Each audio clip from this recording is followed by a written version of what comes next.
Bom dia a todos os ouvintes do programa Vivendo a Fé, a mensagem do amor de Cristo para todos. É uma grande alegria estarmos novamente aqui, juntamente com vocês. Olá, bom dia a todos que estão nos ouvindo. Hoje a nossa reflexão será baseada no livro 5 Minutos com Jesus, do ano de 2015, com o tema Quem avisa, amigo é, do pastor Valdemar Garcia Júnior. E o texto base para o nosso estudo de hoje está registrado no livro do profeta Ezequiel, capítulo 33, dos versículos 1 a 9. Assim está escrito: O Senhor me disse o seguinte: Homem mortal, diga ao seu povo o que acontece quando eu faço vir a guerra a um lugar. O povo desse lugar escolhe alguém para ser vigia. Quando vê o inimigo chegando, o vigia dá o alarme para avisar toda a gente. Se alguém ouve o aviso, porém não se importa, o inimigo vem e o mata. Esse alguém é responsável pela sua própria morte. Ele é culpado da sua própria morte, porque não se importou com o alarme. Se tivesse se importado, poderia ter escapado. Mas se o vigia vê o inimigo se aproximando e não dá o alarme, o inimigo vem e mata aqueles pecadores. O inimigo vem e mata aqueles pecadores. Nesse caso, eu considerarei o vigia como responsável pela morte deles. Agora, homem mortal, eu estou pondo você como vigia de toda a nação de Israel. Você dará a eles os avisos que eu lhe der.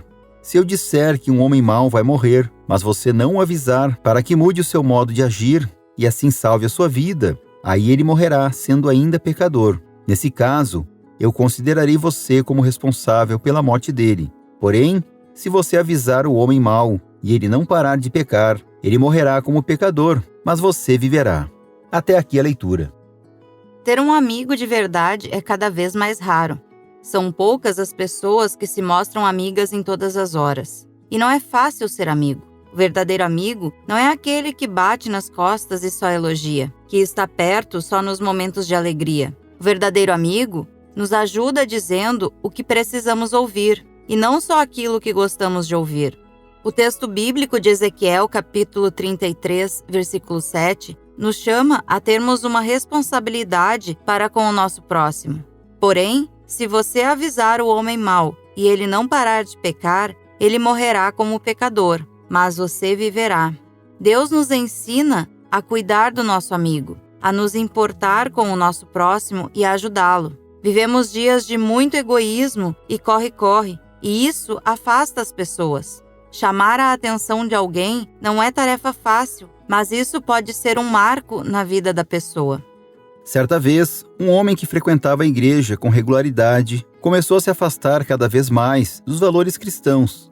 A tendência era de um afastamento contínuo e definitivo da palavra de Deus. Mas uma grande amiga tomou a atitude de conversar com este jovem. Foi uma conversa franca, sem julgamentos, mas com a sinceridade de uma amiga, com palavras, demonstrou ao amigo o destino a que aquelas atitudes o levariam. Graças a esta amiga, o jovem reviu suas atitudes e continua hoje servindo ao Senhor com alegria. Acima de tudo, é bom saber que Deus é nosso grande amigo, que o seu Filho Jesus deu a sua vida por nós e deixou a sua palavra, com o objetivo claro de fazer com que todos nós, maus por natureza, nos arrependamos das atitudes e vivamos uma nova vida em Cristo Jesus. Lembre-se que quem avisa, amigo é, e Jesus nos avisa: vinde a mim, e eu vos aliviarei. E quer melhor amigo do que Jesus? Eu acredito que nenhum de nós temos melhor amigo do que Jesus. Embora nós tenhamos bons amigos que muitas vezes nos falam as coisas que nós precisamos ouvir e não o que nós queremos, por vezes ficamos até bravos com esses amigos, porque realmente não era aquilo que eu queria ouvir, e sim eu queria que aquele amigo concordasse comigo. Após uma reflexão, muitas vezes eu enxergo o que aquele amigo queria dizer. Mas Jesus foi tão meu amigo que ele se entregou por mim. Ele não apenas me adverte quando eu estou errado, ele deu a vida por mim. Quem de nós realmente faz isso por um amigo? Dar a vida por esse amigo. E em Jesus nós vemos que o próprio Deus cumpre a sua lei em nosso lugar. Jesus, sendo Deus, deixou o céu, deixou a glória divina para se tornar um de nós. E assim cumpriu a lei em nosso lugar de forma perfeita, para que nós possamos ter a vida eterna juntamente ao seu lado. E quando Jesus nos pede para fazermos aquilo que ele diz, ele está sendo um amigo. porque ele não apenas nos repreende, mas demonstrou seu amor por nós ao entregar a sua vida na cruz por nós. E quem de nós ainda não ficou chateado com um verdadeiro amigo? Quem de nós não ficou chateado ainda com Jesus? Por as coisas não acontecerem da forma que eu determinei, da forma que eu quero que aconteça. Diferente de nós ficarmos chateados com um amigo, simples amigo aqui na terra, nós ficarmos chateados com Jesus nos leva a um fim trágico. Porque se eu chegar a perder a minha vida enquanto eu estiver chateado com Jesus, não pedir perdão, não ter a reconciliação, eu não vou ter a vida eterna. Mas se eu continuar brigado com um amigo aqui na terra, será que eu realmente estou valorizando esta pessoa que não teve a função fácil de me dizer que eu estou errado, sabendo que provavelmente eu iria ficar brigado com ele, eu iria ficar chateado com ele e muitas vezes perder a minha amizade? Muitas vezes grandes amizades se desfazem apenas porque um amigo nos chamou a atenção. E entenda bem, nós não temos aqui neste mundo a função de sermos juízes, mas aqui nós temos uma função muito difícil, que é falar com as outras pessoas em amor quando elas estão no erro. E o próprio Jesus nos orienta lá em Mateus 18, versículo 15 em diante, que quando um irmão pecar, que a gente vá e mostre a ele o seu erro, mas faça isso em particular, faça em amor. E se esse irmão nos ouvir, nós o ganhamos novamente para o reino dos céus. Se nós não conseguirmos sozinho, que levemos outra pessoa para que possa convencer esse irmão. E assim por diante. Nós vemos que Jesus nos orienta a sempre buscarmos aquele irmão, aquela ovelha perdida. Infelizmente, muitas vezes as pessoas julgam as outras. E mais uma vez eu lembro, essa não é a nossa função, mas chamar a atenção do irmão com amor para que ele volte para Deus, para que ele volte para o reino, para que ele volte para a comunhão com os irmãos. Mas falar de amigo às vezes nos dá uma referência meio distante quando nós não conseguimos compreender esse contexto. Mas então vamos trazer um pouquinho mais próximos de nós. Quando nós, pais, falamos para os nossos filhos que eles não podem fazer determinada coisa porque aquilo é perigoso. Quando nós dizemos para eles que eles fizeram uma coisa errada, os filhos ficam chateados conosco, ficam emburrados muitas vezes. Mas nós, pais, que somos os melhores amigos dos nossos filhos, nós temos a obrigação de chamar a atenção deles quando eles erram. Assim como, muitas vezes, nós ficamos chateados com os nossos pais quando os nossos pais nos chamavam a atenção.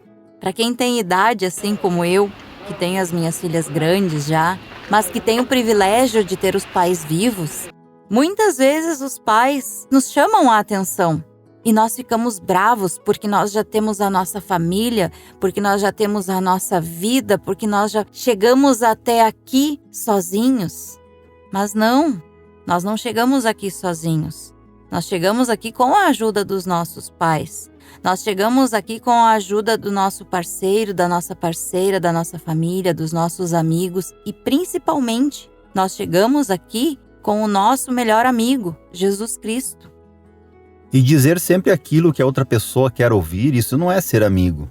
Um amigo muitas vezes irá nos repreender por coisas que a gente vem a fazer e precisamos valorizar pessoas assim. Não pessoas que vivem nos criticando. É diferente, não é isso. Mas o verdadeiro amigo estará do nosso lado em todos os momentos. Os momentos bons, momentos ruins e quando eu também sair da linha. Precisamos valorizar essas pessoas que têm este carinho por nós. São poucas, mas ainda existem. Nós temos que entender, nesse contexto, o que é chamar a nossa atenção em amor e o que é uma crítica. Nós temos que separar isso. Criticar é apenas reclamar ou repreender. Chamar a atenção em carinho, em amor, é mostrar que o nosso irmão está errado, mas dar a ele ou tentar mostrar o que ele pode fazer para melhorar aquela situação ou para reparar aquela situação. Isso é chamar a atenção do nosso amigo com amor e não é uma crítica. Nós temos que olhar esse contexto. O verdadeiro amigo elogia quando tem que elogiar. O verdadeiro amigo fala quando tem que falar. Ele não esconde as coisas erradas que o amigo está fazendo. Ele mostra. Assim como Jesus, que foi o nosso verdadeiro amigo quando se entregou na cruz. E é nosso verdadeiro amigo toda vez que nós acordamos de manhã e lembramos que ele morreu na cruz.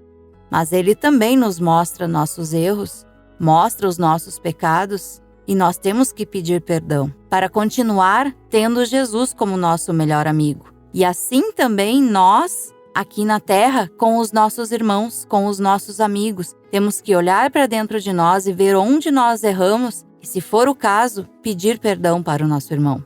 É isso que Deus espera de nós como amigos. E nessa certeza de que encontramos o melhor amigo em Cristo, queremos colocar todas as nossas alegrias, toda a nossa gratidão em oração, mas também queremos trazer ao nosso melhor amigo todas as nossas pesadas cargas, na certeza de que Ele nos dará o descanso. Graças te dou, Senhor, pelos meus amigos. Ajuda-me a ser um bom amigo e que eu possa ouvir os avisos dados por ti para que eu me afaste do mal e esteja mais perto do meu amigo Jesus. Amém. Quero agradecer primeiramente ao nosso bom Deus por nos proporcionar mais este momento e agradecer também a todos que estão nos ouvindo, desejando um abençoado dia. Agradeço a Deus que nos proporcionou estarmos novamente aqui e agradeço a todos que nos ouviram, desejando um restante de semana muito abençoada.